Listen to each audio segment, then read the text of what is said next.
पानी है ये, छी। अरे आगे बढ़ती रहे, कभी छी कर रही हो, बाढ़ आ रही पीछे से, डूब कर मर जाएगी। भाभी आ जाओ ना जल्दी।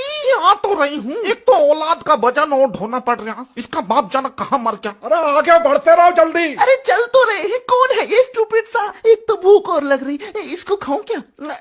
हाइजीनिक तो बिल्कुल नहीं है ये, पर टेस्टी तो है। मैं अपने बॉयफ्रेंड को बताऊंगी कि मैं अपने गांव गई थी और ऐसे गंदे पानी में, पर एक मिनट, अगर उसने मुझे जज किया कि कैसा गंदा सा गांव है इसका, बाढ़ आती है, और मुझे जज करके छोड़ दिया तो मैं क्या करूंगी? अरे क्या बड़बड़ा रही, कुछ खा लेने दे, जा आगे को मर जा। बड़ी आई अंग्रेज की बच्ची। इसे चाचा के लड़के को तो बात करने की बिल्कुल तमीज नहीं है, गमार कहीं का। तमीज तो तब होगी ना, तब गांव से बाहर कहीं जाएंगे। मैं कहाँ फंस गई? मैं नहीं आऊंगी आज के बाद गांव में, स्टूपिड सा गांव। देख रही राकेश की लौंडिया को, 2 महीने से शहर में क्या चली गई, अपने गांव को स्टूपिड बता रही। बीटेक कर रही दिल्ली, यहाँ 12 में 2 बार फेल हुई, बनेगी इंजीनियर। यो